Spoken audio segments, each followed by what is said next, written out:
Network Entertainment. One, two, three. Welcome everyone sa panibagong episode ng Machong Chismisan. Kasama niyo pa rin po Makoy Pare, your showbiz bro, yung corporate slave at ang yung resident macho next door. At medyo throwback tayo ulit kasi may naging bago akong kaibigan sa pagdaan-daan ko sa mundo ng TikTok, pagkalampas ko ng mga iba't ibang sayaw doon. Nadaanan ko yung isang parte ng ating mga nakaraan dito, guys. Isa sa mga isa sa mga child actors na nagpasaya sa atin nung mga nakaraan. So part 2 ng ating nostalgia series dito sa Machong Chismisan. Kasama natin si parang ang sakit lang. Hindi ka ba pakilala muna kita tapos may tanong ako sa'yo. Walang iba kundi si Okay. BJ Tolitz Forbes. Ano ba gusto mo? BJ Tolitz o ano? Anong gusto mong tawag sa'yo? Mas sanay na ako ng BJ Tolitz. Parang yun na yung combination ng pangalan ko ng screen name and the real name. So, yun na siya. Pero yun nga, para doon sa mga hindi nakakatanda, si BJ Tolitz Forbes, siya yung child actor na sumali dati sa Itbulaga and then eventually, yung parang claim to fame mo, parang more on the Tide commercial no? Yes. Kasi ang nangyari doon, sumali ako ng That's My Boy. Oo. Hindi naman ako nanalo. Just finalist lang ako, top 10 lang, ganyan. And then, right after nun, syempre, uso nun, wala naman social media. Ang uso nun is scouting ng mga agents. So, syempre, pagka sumasali ka sa mga contest, makikita ka nila. So, dun ako nakita nung agent ng Tide, final casting ako. And then, right after nun, lumabas yung commercial ng Tide. Yung nanalo sa That's My Boy, lumipad na ibang bansa. So, dahil nagkaroon ako ng fame sa Thai commercial, ako yung inabsorb ng Itbulaga. Ikaw kasi ang parang pansin ko sa Itbulaga, karamihan ng mga child star na sumisikat sa kanila, hindi naman talaga sila yung grand winner. Kasi di ba si Aiza Sigera, hindi rin naman siya yung grand winner sa Little Miss Sa Little Miss, Philippines. yes. Pero ikaw pre, nakailang taong ka sa Itbulaga? If I'm not mistaken, parang 6 to 7, ganyan. 6 to 7 years. Oo. 7 years din ba yun? For 2004 until mga 2010, ganyan. Putik. Pero eto, nung sumali ka sa That's My Boy, ano yun, pare? Ikaw yung may trip nun o trip ng magulang mo yun? Parang ako yung may trip. Kasi, syempre, nung bata ako, ewan ko, puti-puti ko nung bata ako, tapos parang jaling-jali. Sinasali ko nung teacher ko, nung kinder ako, 5 years old ako nung kinder ako, daycare. Tsaka sa San Miguel Daycare Center. Bukas pa ba yun? Bukas pa? Bukas pa yun. Government eh. So yun, lagi ako sinasali. Tapos maaga ako natutong magbasa kaya pinagtutula ako ng teacher ko. So dahil sa kahirapan ng buhay, nakatira kasi kami noon sa barong-barong lang ganyan. Tapos ang dami kong gustong bilhin pagka pupunta kami sa malls, hindi kayang bilhin nung nanay ko. So ganung level kayo. Ganung level. So nakita ko sa Itbulaga na merong mga libreng laruan doon pagka nakakapasok. So, doon ako nagka-idea. Kinulit ko yung nanay ko. Parang iniyakan ko pa nga siya dahil nung pag-uwi ko galing school, parang nangako siya na pupunta kami Itbulaga. Pagdating ko sa bahay, ayaw niya. Wala siyang balak. So, nung nagpumilit ako, doon kami pumunta ng Itbulaga. Alam mo kasi pre, ako, siguro halos lahat ng mga batang laking 90s pababa, na kumbaga yung mga batang laking Itbulaga, nangarap na sumali ng That's My Boy. Ako aminin ko, nangarap din ako, kaya lang siguro mas masipag ka lang o mas magaling kang umiyak kasi napagbigyan ka ng nanay mo. Ano yung experience pre nung madami madami kayong audition dun sa That's My Boy? Grabe yun. Kasi, yun nga, late na kami nung pag-alis namin dahil ngayon nanay ko, di ba, parang nagpapilit pa. Late na kami Pagdating doon, ayaw na talaga kami papasukin. Kasi nung time na yun, wala talagang ibang way to expose yourself, yung mga talent ninyo. Kundi mag-audition talaga, TV, ganyan. Siksikan talaga. Tapos nung panahon na yun, mahigpit. Bawal yung bungi. Bawal yung mga ganon. Talagang mahigpit sa screening.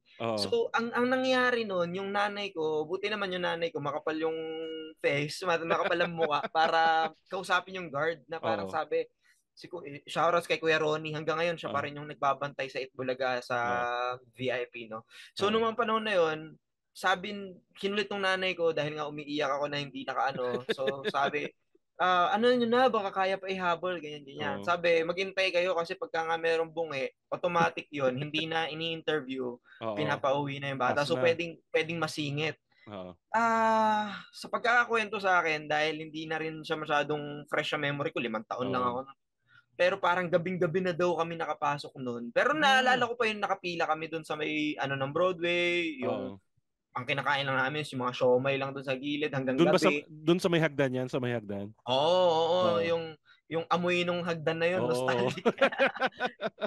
so doon yun. Tapos gabing-gabi na ako nakapasok, na-interview ako pero parang antok na ako noon. So pinabalik kami para ulitin yung performance ko. Doon ako na-assure na magkaroon ng schedule. Natatandaan mo yung performance mo? Oo. Ano, kasi, pre? Yun yung ang nakakatawa dito kung ano yung performance ko nung daily, performance ko nung audition, performance ko nung daily, tsaka nung finals, iisa lang. Langya ka. Hindi ka man lang nag-effort, pre. Tumutula. Hindi, alam mo, trinay mag-effort. Ganito kasi yung nangyari.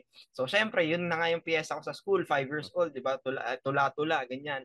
So, nung tawag dito, nung elimination, fresh siya, okay siya. Tapos, ang talaga nagpapasok sa akin, hindi naman yung talent eh. Yung yung question and answer, tapos parang medyo naging bibo yung pagsagot ko kay Labosing. So, yun. So, ngayon, padating, di ba, finals, tapos may weekly eh. Tapos parang nasalang ako noon, kalagitnaan ng week. So, konti na lang yung preparation para sa weekly finals kung tawagin. So ngayon, no choice, yun ulit yung dinagdagan na lang, mas ginandahan na lang yung itak ko, mas ginandahan na lang. KKK yan eh, hanggang ngayon makikita nyo sa YouTube yan yung sinali ko doon. So after nun, nung finals, yung parang merong isang buwan na preparation, nakakatawa yun. Pinipilit ako nung nanay kong kumanta ng Epor. Pinipilit ako nung nanay kong sumayaw ng mga aserehe. Oo. Hindi talaga ako para doon. Hindi talaga yun yung, kumbaga, doon ako napunta sa pagtutula. Kaya nga siguro ako naging rapper ngayon, pero late ko na rin na-discover. Pero, ayun, yun talaga yun. Sa tula na lang siya napunta. Ito nga pare, na-search ko nga ngayon pare. Ganda nga nung ang ganda nga nung suot mong sombrero, may KKK ka pa sa KKK na. So kung nakikinig kayo nga nito, bibigyan ko kayo ng chance, post nyo muna to, search nyo BJ Tolitz Forbes Itbulaga. Makikita nyo yung That's My Boy 2003 performance ni yung Bernard Josel Forbes. Kaya BJ Bernard Astig pala yung spelling ng Josel mo. Hulaan ko, pinagsama yung pangalan ng nanay tatay mo dyan, no? O hindi naman? Hindi. Yung sa yan eh. Bernardo kasi yung tatay ko. So Bernard. Yung lolo ko is Joselito or Jose. So doon kaya Joselito, parang ganun. Pinasosyal lang. Hindi, pero pare, sa apelido pa lang wala nang mas social sa apelido mo eh. Oo nga, sana nga naging pera din yung Forbes. Yung yung tunog lang ng social eh. Pero talagang Forbes ba dahil nag-artista ka lang o Forbes dati basa diyan? Ano talagang pronunciation niya? Forbes siya until now, Forbes. Pero dahil yung artista name mo, Forbes na yung gamit mo. Hindi, Forbes talaga siya. Forbes talaga siya. Forbes lang kasi yung Forbes magazine sigat. Ganun yung basa. Pero Forbes talaga siya.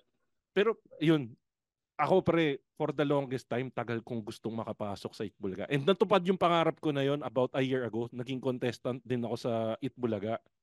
Saan yan? Sa yung bagong version nung Babala, nung lumipat sila sa Channel 5. Nice. Ang samang palad, natalo kami doon. Pero ikaw pre, nagtagal ka sa Itbulaga ng 7 years. Halos 7 years. And pare, ikaw ang alam naman natin sa Itbulaga, yung child star, yan yung parang sentro ng Itbulaga. Yan yung parang bida dyan. Doon ba naramdaman mo yung pagsikat mo nung panahon na yun, nung bata ka? O parang feeling mo talaga wala lang yun? Hindi siya nag-sink in sa akin, syempre. Para siyang naging normal everyday na walang dyan. Diba? Yung kinukulit ko sila Bossing, kinukulit ko sila Jose Wally, kalong-kalong ako ni Kuya Kiko, araw-araw kinukulit niya ako. I thought it is just a normal thing na pwedeng maranasan ng kahit sino. Hindi pala. Tapos, yun, nung growing up, medyo kinasawaan ko nga yung pagsa-showbiz, na burnout ako sa pagiging nasa limelight palagi. Doon ko mas na-realize na, ay, putya, hindi pala talaga normal yung naging pagkabata ko at kailangan ko palang ipagpasalamat yun at yakapin yun. Kasi pag nandun ka sa mismong sitwasyon na yun, hindi mo siya ma-appreciate, hindi mo siya makikita yung importance. Pero yun, nung medyo lumayo ako sa limelight, hindi ko siya mas na-appreciate. Pero eto, ang tatandaan ko panahon na yan, Francis M, Anjo, mga Pia Guanyo, Jano Gibbs. Yan yung parang ano eh. Yun yung parang isa sa mga kaputukang panahon ng Itbulaga eh. Yan yung diyan nagsimula yung Dabarkads na name eh. Parang sino ang pinaka-paborito mo dun sa lahat ng mga co-host nung nandun nung panahon mo? Francis Magalona. Talagang Francis Magalona na dikit ka kay Kiko nun. Oo, talaga. Francis Magalona, Bitoy, pero mas Francis Magalona. Tapos syempre TVJ, kaya lang syempre yung siguro dahil batang-bata ako noon, tapos sila parang ang tingin ko is matandaan na talaga yung senior. Oo. Hindi ko na sila makulit nung syempre, 'di ba ganyan. Si Kuya Kiko very jolly eh. Kilala niyo naman si Kuya Kiko. So siya yung pinaka talagang naging kabanding ko doon. Si Kuya Jose naman medyo bully. So tatay-tayan ko siya. So okay naman, okay silang lahat, pero ang pinaka talaga na until now, Francis Magalona. Pero ano, isa rin ba yun? Kasi guys, kung di nyo natanong, nagra-rap na rin si BJ ngayon. Di-discuss din natin mamaya. Pero ano ba yun? Kaya ba nagra-rap ka ngayon dahil na-impluensya ka ni Kiko o dahil ibang bagay yung nag-impluensya sa'yo para mag-rap? Hindi si Kuya Kiko eh. Matagal na ako nakikinig kay Kuya Kiko noon pa lang. Pero nito ko lang kasi niyakap yung pagra-rap eh. 2018 lang ako nag-start mag-rap. Tas 2015 ako nag-start mag-spoken poetry. Kasi nalayo ako eh. Kumbaga, tumula, nag-artista, focus sa acting, nagbanda. Tapos bago ako mag-spoken poetry at bumalik ako sa pagra-rap. So si Kuya Kiko, naging inspirasyon ko siya as a person. Kasi iba siya mangaral, iba siya magmahal, very pure. So yung yun. Pero ngayong nagra-rap na ako, mas nakita ko rin yung importance kung paano siya tumulong dun sa hip-hop community dahil sa mga nakita ko na. Pero before, nakita ko siya as kuya eh. Yun nga, dahil meron akong i-share sa inyo na kwento. Noon kasi, usong-uso yung PSP. Siya, very gamer yun si Kuya Kiko. Okay. Naglalaro ako ng kaisa-isang game ko noon is Grand Theft Auto. Regalo sa akin ni Senator Bong. Wow. So yun, sabi sa akin ni Kuya Kiko nung nilalaro niya. Ba't yan nilalaro mo? hindi pa pang bata yan. Yun. So, nung time na yun mismo, nagpabili siya ng Bomberman, mas child-friendly na laro. Nakipaglaro siya sa akin and then with the words of wisdom, syempre. Pati yung sa nail biting, kasi mahilig ako mag-nail bite. Siya rin, mahilig siya mag-nail bite. So, sinasabi niya, gusto mo ba magkaganyan yung daliri mo? So, alam mo yun, kahit... Father figure talaga. Oo, sakto, wala pa akong tatay. Diba? Broken family. So, parang ang laking bahagi nung ginawa na yun ni Kuya Kiko na guidance. Sayang lang no, hindi niya inabutan yung rap career mo kasi kung sakali malaking bagay, mas malaking maitutulong niya sana sa iyo na sa experiences niya and everything. Pero malamang masaya naman siya siguro kung nakikita ka niya ngayon na siguro naman mag-rap. No? Siguro naman. Pero saka syempre, yun din yung isa kong gusto eh. Sa mga rap ko ngayon, gusto ko hindi nila makalimutan din si Kuya Kiko. So every now and then nababanggit ko siya sa mga lyrics ko ganyan. Pero tingin ko yung Kiko, si Francis Magalona, yan yung isang taong di mawawala sa kulturang Pilipino eh. Parang pag sinabi mong rap, synonymous sa rap yung si Francis Magalona eh. Pero isa pang kinaiingitan ng karamihan ng tao sa'yo, pre. Pre, naging anak ka ni Bossing sa pelikula eh. Pare, ang daming artistang bata, ibang level pag ikaw yung naging anak ni Bossing sa pelikula eh. Yes.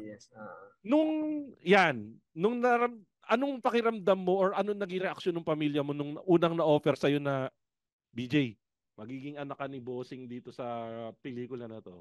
Saan ba? Sa Espiritista ba yung unang pelikula? Espiritista yung una eh. Pinaka-first movie ko yan sa lahat ng pelikula ko. So, yun.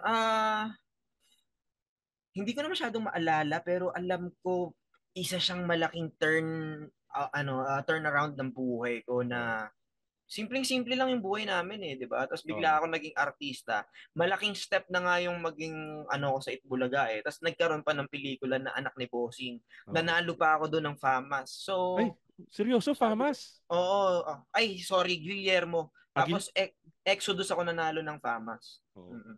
Uy, naalala ko Exodus, pinanood ko sa sinihan yan. Yan yung isa sa mga unang pelikula na medyo astig yung animation yan eh. CGI, no? CGI yan. First arangkada ng CGI sa Pinas yun. Kundi ako nagkakamali, andyan din si Benji Paras eh. Di ba yun yung parang nakasakay kayo dun sa mga yung mga higanting robot? Hindi, mga ano kami doon. Iba yun, resiklo ata yung sinasabi resiklo pala yun. Pero yung Exodus maganda. Yung Exodus, ito yung mga ano kami, mga elemento kami.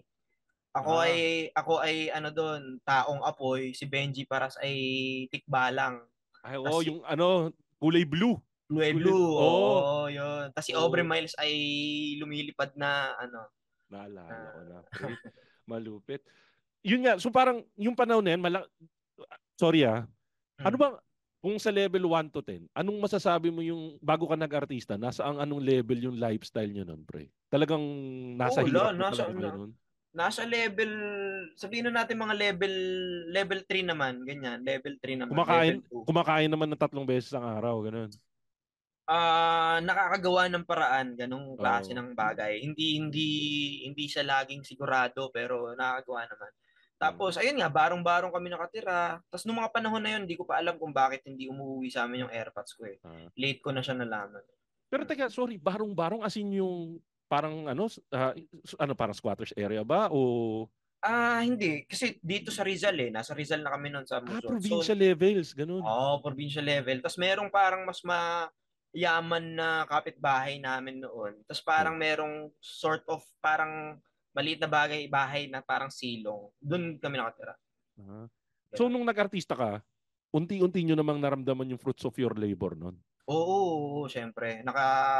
Sasakyan, nakaipon ng bahay. Yun nga lang, syempre, dahil yung nanay ko mag-isa siya, tapos hindi rin siya well learned when it comes with legalities and mga ano sa bagay-bagay. So may mga times na naloko yung placement ng pera sa mga investments. Yun hindi naman niya kasalanan na rin. Hindi niya kasalanan. Yes. Kaya nung growing up, hindi ko rin naman siya sinisi. Although may mga disappointments din ako dun sa mga nasayang na time ng buhay ko, di ba? Pero eto, paano naman yung relationship mo with, kanina sabi mo nga sa Dabarkad si Francis M. Kay Bossing ba, naging close ka ba kay Bossing bilang siya yung naging parang isa sa mga father figures mo sa pelikula? Paano yung relationship mo with Bossing? Oo, grabe yun eh. Spoiled ako dun kay Bossing before. Talagang kung ano yung hilingin ko sa set, nahilig ako sa Slurpee nun eh, mga ganyan eh. 7-Eleven. Mga ganun, oo. So kahit anong oras yun. Tapos yung PSP na kinukwento ko kay Kuya Kiko, kay Bossing galing yun. Kay Bossing. Kasi ang kwento naman doon, mahilig si Bossing sa games. Until seryoso? now. Oo, until now. Okay. So, noong panahon na yun, nagpi-PSP siya, kaputukan ng PSP, nagtitaping kami ng Espiritista. Lagi ko siyang inagawan na, Bossing, palaro, Bossing. Siyempre, makulit ako eh. Kinabukasan, nagulat na ako doon sa table ko, meron na akong PSP. Ganun. Kasi ako yung short interaction ko kay Bossing, sobrang chill eh. So as in yung parang wala akong naramdaman na yabang nung short, ang mabait pala talaga. Bait. Pero ang talagang kumbaga nakikitulog ako sa bahay before, doon ako nag-overnight si Tito Sen. Pati kay Tito Sen. Si Tito Sen kay Tito Sen ako nakaka-overnight kasi meron siya mga pamangkin na naging kaibigan ko. Kay Boss Joey wala masyado. Wala masyado eh. Boss Joey medyo serious type si Boss Joey. Okay. So Itbulaga 7 years pre. Ano yung parang ikaw ba yung nag-give up sa Itbulaga o it's time to go lang, parang gano'n? It's time to go. May ganun sila eh. Na before parang natigil siya kay Riza. Kay Riza siya natigil. Pero before, pagka sumumpa ng high school, pag nakatapos ng grade 6, pinagfo-focus nila sa studies. Yun yung nangyari. Sa akin, pinag-focus nila ako sa studies, na umalis ako sa Itbulaga. Ang nangyari, hindi naman ako nakapag-focus sa studies kasi tumanggap naman ako ng ibang project. Oh. Tumanggap Naalala ko, naman ng ibang teleserye. naalala ko kasi sa'yo, nung nire-launch yung Channel 5, ikaw yung isa sa mga Pioneers. pioneer na binibida nila doon eh. Na parang yung Yes. mga, parang version yun ng mga TGI is, ikaw yung isa sa mga parang putok na teen star nun eh. Tama ba? Yes. Yes, yes. Oo. Kaya lang, nung panahon kasi na yun, talagang walang nanonood sa TV5. Kumbaga parang Struggling. ang hina nung reception niyan. Kasi ang may-ari pa niyang panahon na yun, yung si ano pa si Tony Boy Cuangco, hindi pa si Oo. Manny Pangilinan. Oo. So hindi pa nila priority yung pagpapalakas ng signal nung panahon na yun. Oo, kasi ang priority nila noon manguha ng artista eh. Pero yun, yung transition kasi 'di ba yun yung yung sinasabi nila dati, yung transition from being a child star to being a teen star. Yan yung isa sa pinakamahirap na transition. Laging sinasabi yan. Kasi papasok Awkward ka dun sa stage. awkward stage eh. Ikaw ba parang 'di ba sabi mo from Itbulaga, yun na ba yung diretso talon ka sa TV5 o nag-awkward stage ka na nagpahinga ka sandali? Diretso trabaho pa rin ba? Hindi, yun muna. After Itbulaga, nagkaroon ako mga teleserye sa GMA, tapos nung medyo nagkaroon ng lumipat ako ng TV5. And then, nung nasa TV5 na ako, doon na ako inabutan ng awkward stage. Na Ah. kung tutuusin, dapat hindi ako masyado magiging apektado masyado. Kasi meron pa rin mga project na, kumbaga, sumaswak sa akin dahil nga na-establish yung name ng BJ Tolitz. So, hindi siya masyado nag-matter. Pero kasi yung panahon na rin na yun din yung panahon na yun nga, na-scam kami sa bahay, medyo na-depressed ako sa mga nangyayari sa status ng career ko. And then, ayan na yung mga mahigpit na yung kompetensya. Andiyan na yung papogian na talaga, Yun andiyan na nga. yung payamanan na, pagandahan na ng suot. Nag-break out pa ako ng pimples. Ah. So, parang doon ako lumayo sa showbiz. Actually, yun yung isang tanong ko eh. Nag-theater ako. Okay. Oh, Pero so, pero dun from sa lahat ng TV5 din. kasabayan mo, pre, sinong masasabi mong pinakamatindi mong kompetensya nun? Sa Child Stars? Si Goyong ba? Hindi. Nauna sa akin si Kuya Goyong eh. Nauna ba si Goyong sa'yo? Noon, ang lagi kong yung kakumpetensya na kasabayan, hindi kaagaw ng shows kasi magkaiba naman kami network. Pero lagi kami tapat sa awards, sa mga ganyan. Yan. Sa FAMAS kalaban ko siya. Si Nash. Nash Aguas. Ang kasabayan mo pala, Nash Aguas. Nash Aguas. Ng ABS. Tapos, ang kasabayan, ang kakumpetensya naman when it comes to project, Starstruck Kids, si Miguel. Yan yung lagi kami.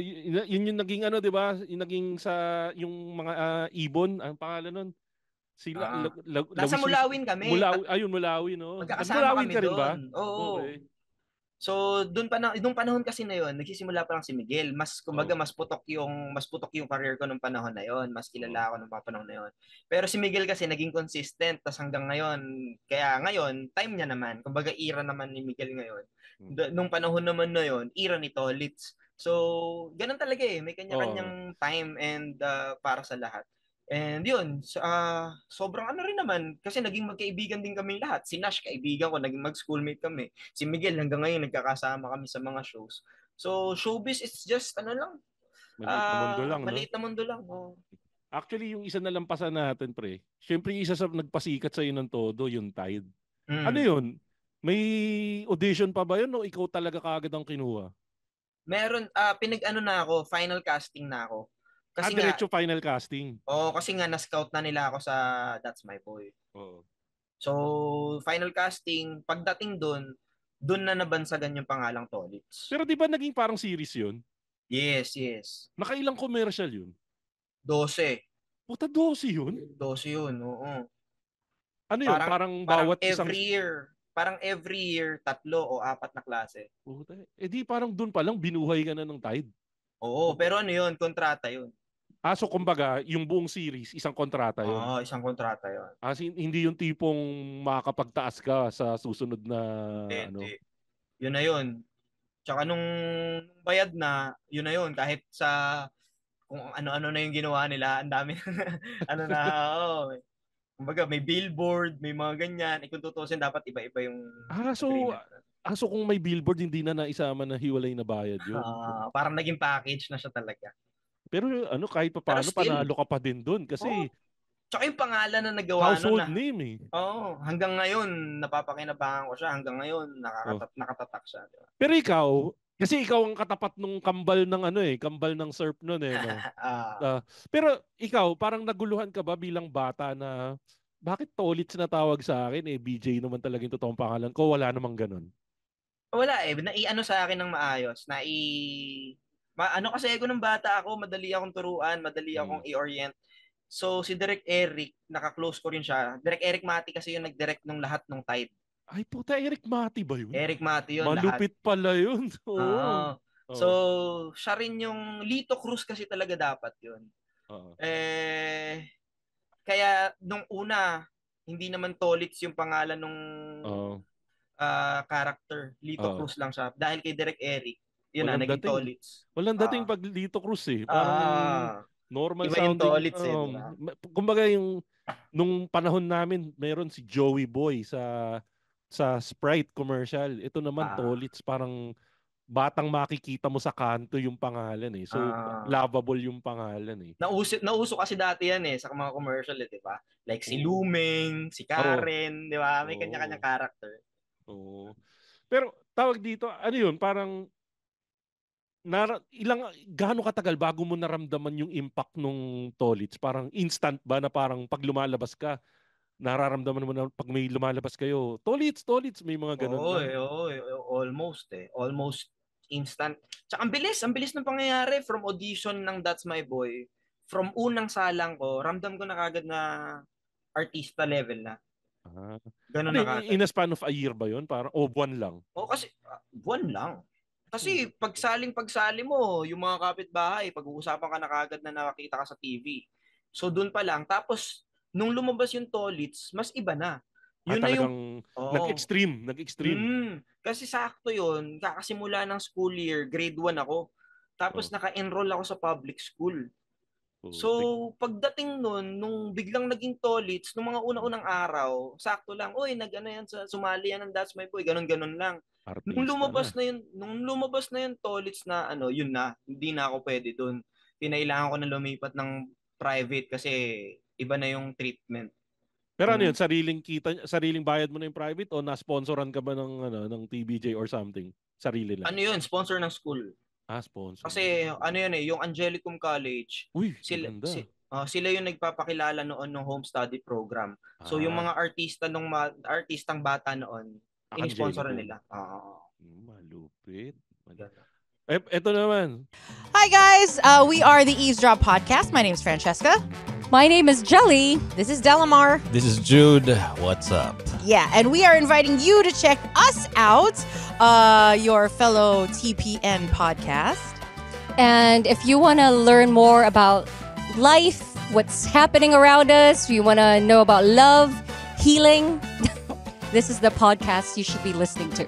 Eavesdrop, eavesdrop, eavesdrop, eavesdrop. Sometimes we get drunk and do the show. Those are the fun ones. Like today.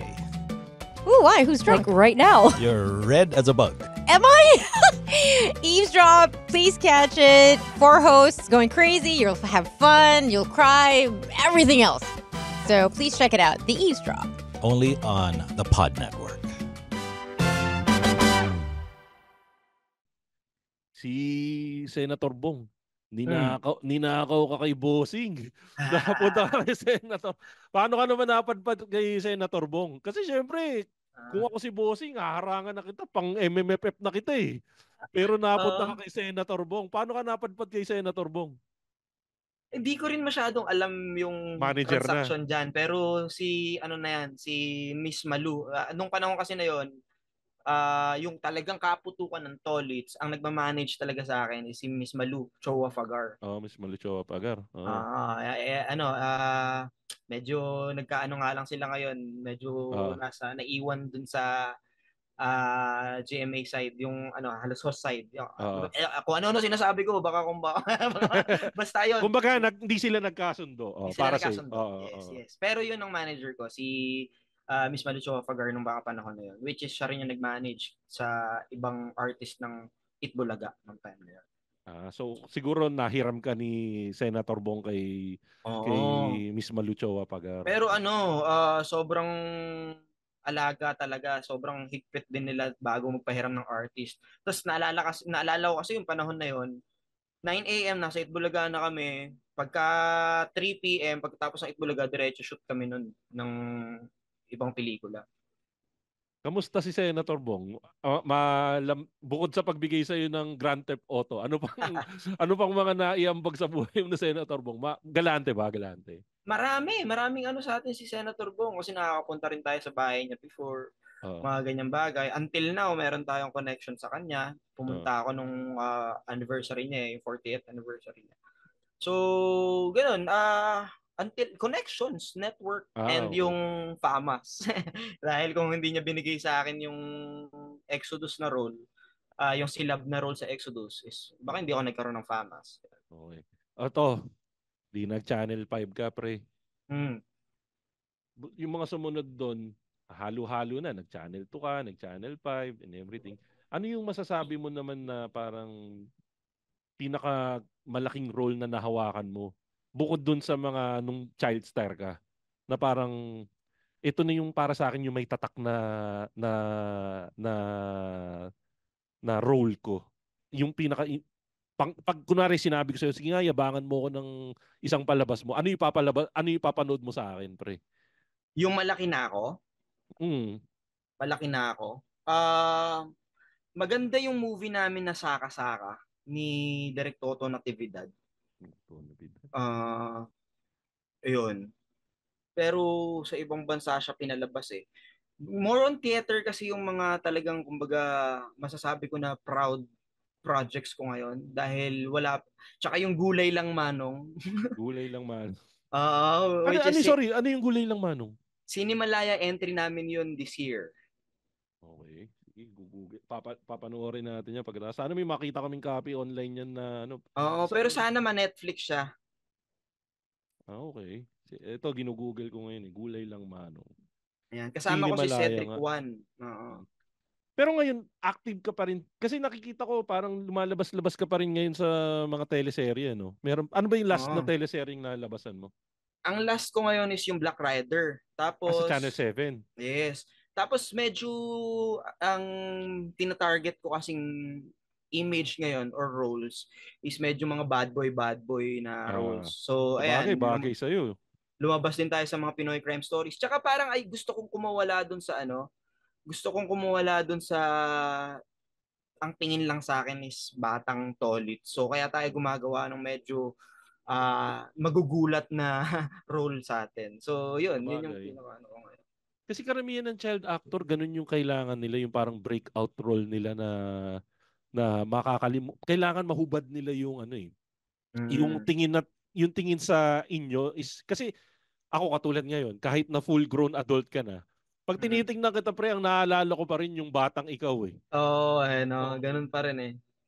So yun nga ang target mo, magkuha ka ng mga matured roles na hindi naman necessarily pang Viva Max na matured roles. Pero gusto ko kontrabida roles, ganyan. Kontrabida roles. Kasi hindi na rin naman ako after nung bida limelight eh. Yung kumbaga attention ng mga tao. Mas gusto ko sana ngayon yung mga roles na magiging proud ba ganyan. Kasi mahirap din kumuha nun dahil sa yun nga, ayoko naman masyadong maging showbiz na alam mo yun, laging may connection sa producer, sa director. So, sana mabigyan tayo ng roles na may break even na lumalayo tayo sa ganong klase ng system ng business.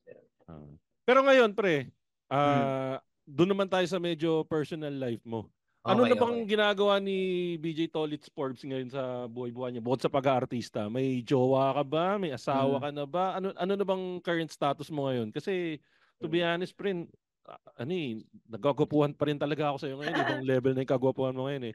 Para doon sa makakakita nitong episode na to. Ano bang current status ba ni BJ Tolitz Forbes ngayon? Ayun nga, medyo lumayo ako sa social media and sa showbiz life kaya medyo wala kayong update sa akin. And then ngayong may pamilya na ako, meron na akong asawa, meron akong daughter na 4 years old.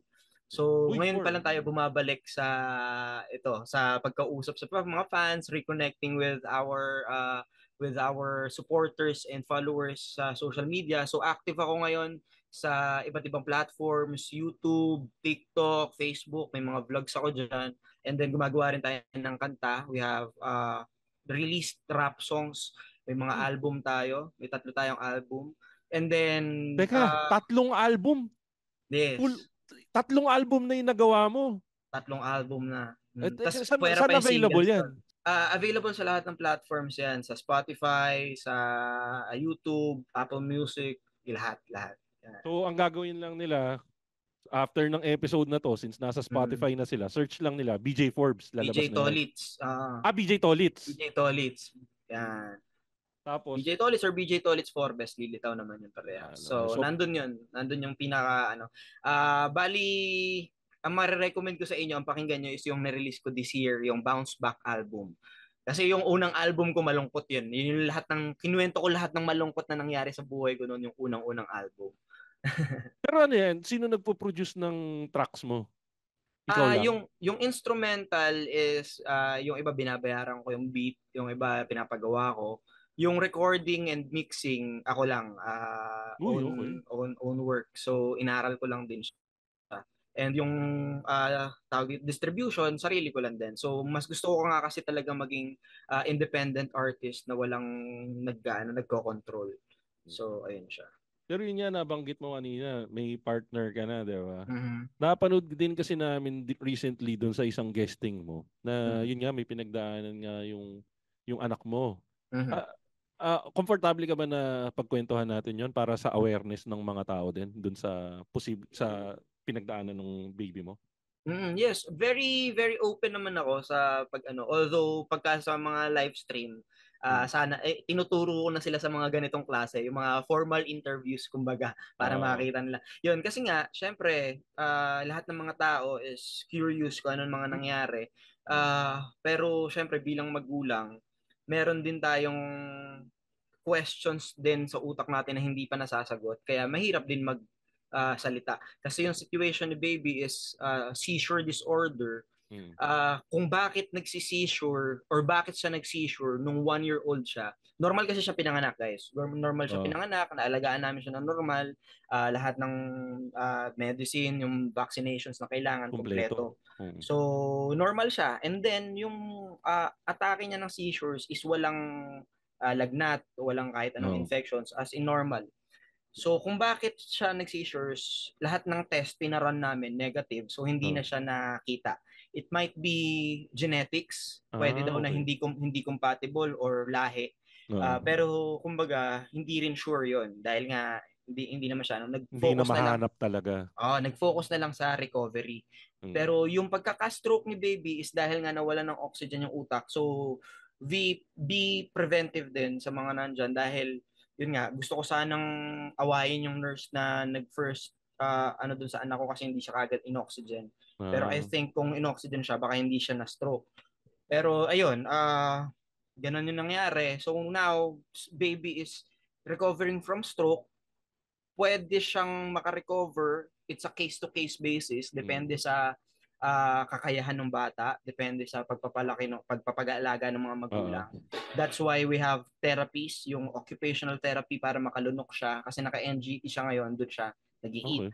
And then yung physical therapy para makaupo siya, magkaroon siya ng head control. But all in all, kung ang tanong is kamusta si baby, she's doing great in her progress.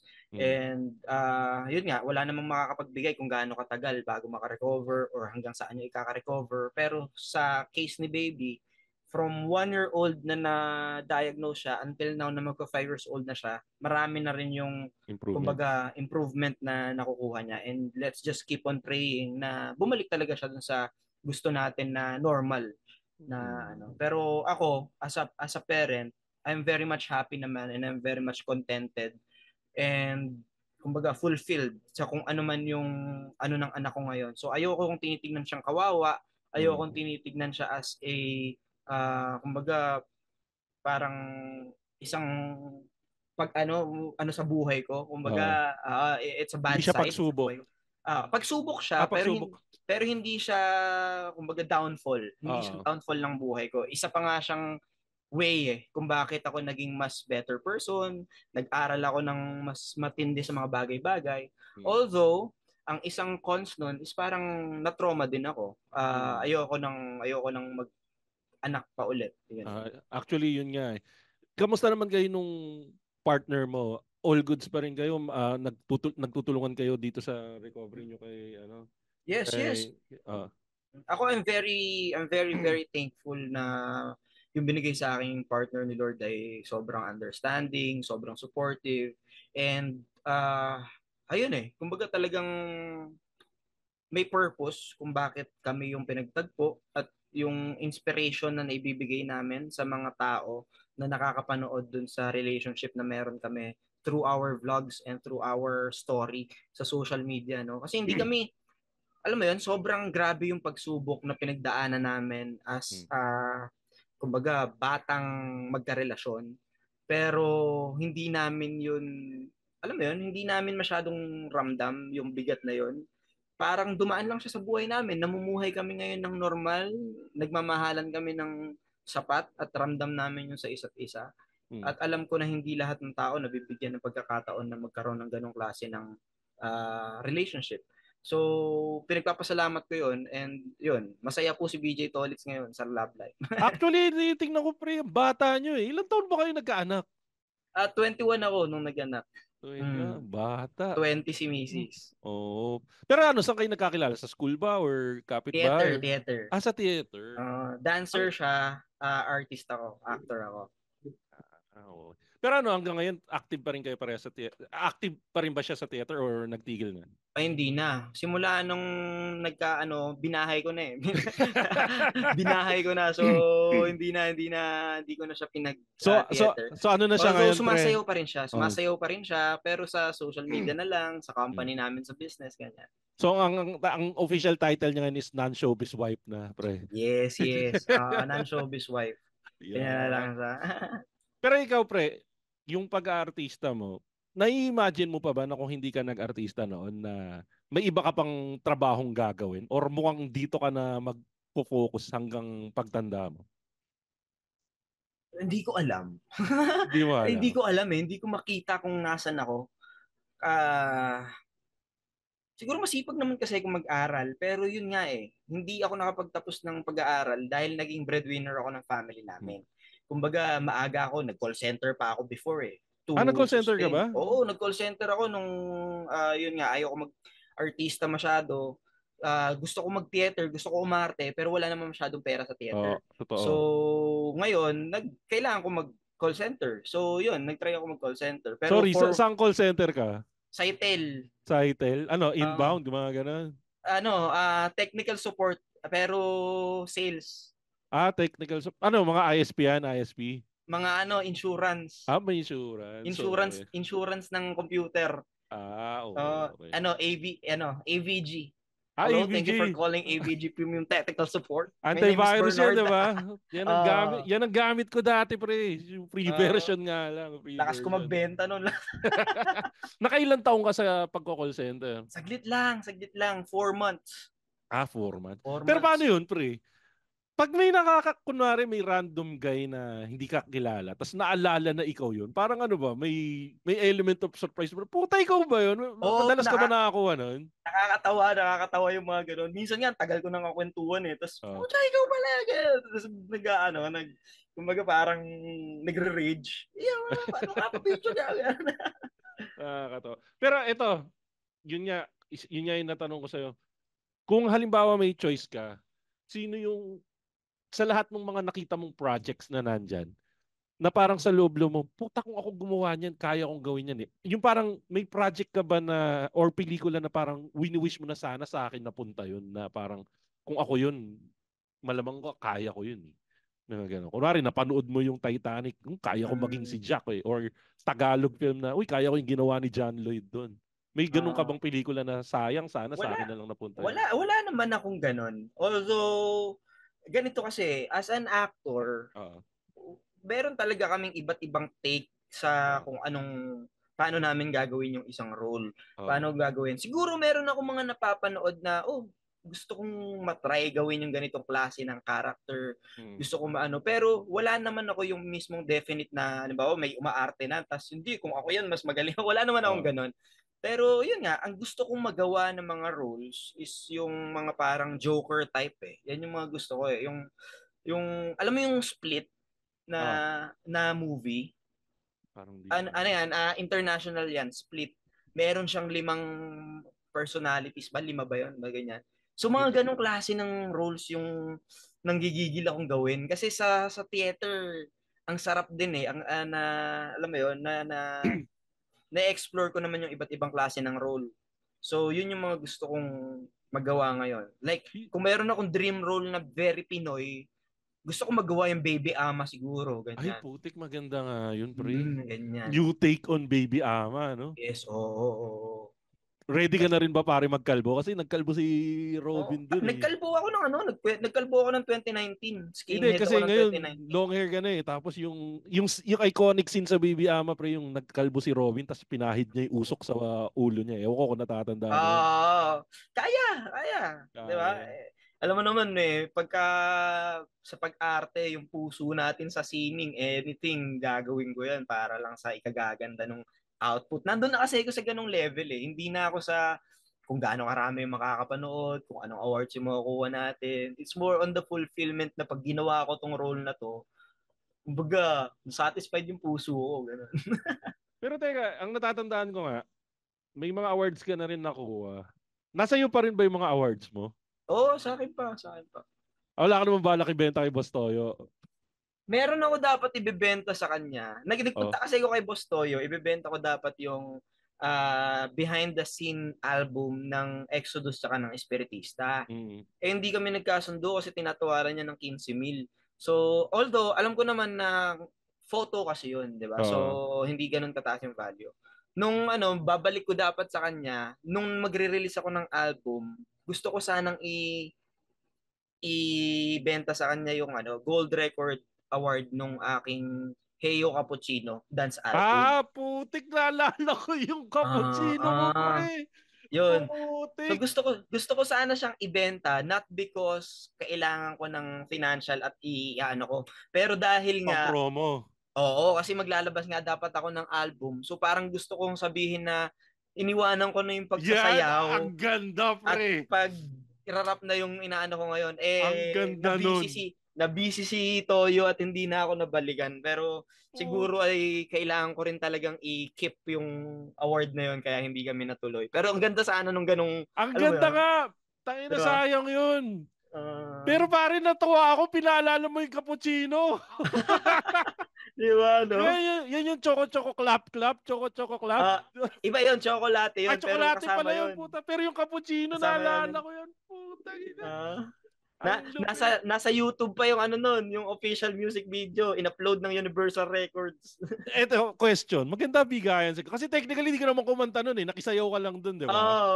Maganda bigayan sa ganun. Okay din, no? Okay din. Kasi, naman yun eh. Ang agreement naman nung para ma-promote yung kanta niya through yung channel nung market ko, ganun. So, okay siya. Kasi putok na putok nga pala dati yun. Tsaka ang sarap nun. Kasi sabay kami ni Mark Heras naglabas. Sa kanya yung Average Joe.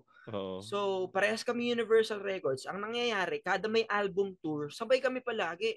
So, buong Pilipinas, nalibot namin yun. Tas, alam mo yun, yung wala pa kasing cellphone nun. Pure na pure yung kita mong pagtanggap ng mga tao. Yung talagang pupunta ka talaga at bibili ka ng CD, magpapa-autograph kung gusto mo. Hindi ka tulad ngayon. Video clip na lang eh. May copy ka pa nung CD nun? Wala yes, na? Yes, meron. Ay, puta. Ito, pakita ko sa'yo. Puta, ang malupet, pre. Abot kamay mo lang. Andyan lang sa tabi mo. Pare, pag sinabing BJ Tolit sa akin, yung mukha na yan ang naaalala ko. Yung saktong picture na yan. Kompleto pa yan, Puta, malupit. May signature pa po. Pare, bakit nandyan lang sa tabi mo? Bakit hindi nakatabi? Naka-display ba? Studio ko kasi ito eh, Ito yung ito yung tawag dito. Dance step, tutorial. Ang lupit. Meron pang mas malupit diyan. Nandito pa yung nandito pa yung apron. Puta, yan ang dapat binenta mo, pre. Set nga dapat yan bebenta ko kay Toyo. Sama yung award, yung CD, tsaka ito. Wala eh. Nabisit. Ang ganda. Sobrang ganda, pare. Anyways, so ang dami ko pa sanang gusto itanong, kaya lang yun nga, masyado nang madami yung nahiram kong oras sa'yo. Bigyan kita ng chance, pre. Invite mo yung mga nakikinig ng Machong Chismisan dun sa mga sa mga social media pages mo. Kung di ako nagkamali, meron kang YouTube, meron kang TikTok. Ano pa ba yung mga social media pages mo, bro? Okay. Sige, syempre, first of all, maraming salamat, paring Makoy, no? Maraming salamat sa Machong Chismisan. Lagi niyong i-follow, lagi niyong pakinggan yung mga podcast nito ni paring Makoy, no? Masaya ako. Thank you for the invitation. Thank you for having me here. And nag-enjoy ako sa kwentuhan natin. Sa mga lahat ng mga nanonood natin dyan, follow me on my social media accounts. Syempre, wag na kayong lumayo dito sa Spotify. Pakinggan nyo yung mga music ko dito. Please follow me. And yung sa TikTok ko, nagla-live ako dyan everyday. So, pwede nyo akong makakwentuhan dyan. Pwede nyo akong maka-bonding dyan, maka-jamming o kung ano-ano mga trip natin dyan. Sa YouTube, nagvo-vlog tayo and sa Facebook. So, sa lahat ng yan, i-search nyo lang yung pangalan ko, BJ Tolits. Makikita nyo na kagad yan. So, message nyo lang din ako for collaborations or any promotions. Willing tayo dyan. So, ayun. Sana next time, makita ulit natin yung Machong Chismisan at maka-join ulit tayo sa iba pang topics na pwede natin pag-usapan. Pero salamat na marami, Tolits. Pero, Tolits, meron kasi dito sa Machong Chismisan na 3 signature questions na tinatanong namin sa lahat ng nag-guest sa amin dito. Okay, medyo kinabahan ako Yun kasama talaga sa pakaba. Pero sa lahat ng mga nag-guest namin na karespeto tulad nila Attorney Chel Jokno, basta madami nang sumagot nito. Lahat ng mga in-interview namin sinagot to. Okay. So, ito yung una. Tatlo to So, yung una medyo madali. So, kung halimbawa gagawing pelikula or TV series yung palabas yung buhay mo sa TV, sino yung gusto mong artistang gaganap doon sa'yo? Ay, wala. Ako. Ay, ikaw na? Madamot ka. Sayang ka, project din yun project. Tsaka walang ibang makaka-portray ng BJ Tolits ng perfectly kundi ako lang. Nag-iisa lang ang BJ Tolits eh. Yeah, galing. Okay. Sige. Hanap na lang pala tayo ng bata na cute kung sino man yung gaganap na yan. Yun na lang ang hanapin natin. Young BJ Tolits. Yun na lang. Yung pangalawa, ano yung pinaka-paborito mong mabahong amoy? Pwede ba sabihin dito? Pwede, kahit ano. Parang alam ko rin sasabihin mo. Sige, sabihin mo na. Wala namang sa podcast eh. Ano yung pinaka-paborito mong mabahong amoy? Hindi, yung kilikili na lang ng asawa ko. Kala mo. Kilikili na lang ng asawa ko. Agreeable naman kasi syempre pag yung kilikili nga naman ng asawa o kahit anong amoy ng asawa mo, talagang inaamoy-amoy mo pa yun. Kahit walang Pero ito yung pinakahuli. Ito na. Ano yung pinaka-paborito mong porn search term? Porn search term? Kunwari napadpad ka doon. Threesome yung threesome yung yung petty. So kunwari napunta ka doon sa porn site, threesome lang i-search mo. Kasi ako dapat kasi mas specific ka kasi katulad sa wag lang yung dalawang parehas itlog. Hindi kasi katulad sa akin, ang sample sa akin is Japanese group POV. Ikaw, threesome. Diretso ka. Hindi kasi ako masyado tumatambay dun eh. Teka lang, batiin ko lang yung mga kaibigan nating podcast dito. So guys, supportahan nyo ang lahat ng Filipino podcast tulad ng Backtrip Podcast, Pinoy Memeology Podcast, Buhangin Brothers Podcast, 25% Podcast kasama si Jasper, 3040 Podcast, MJ's Bubble Podcast, Fanboy Chronicles Podcast, yung Hobby Podcast, Galingan Mo Naman Podcast, saka yung Arya na podcast na mga tungkol sa buhay ng mga seaman. Saka syempre yung sa podcast ng kaibigan natin na Tatay Hood Podcast.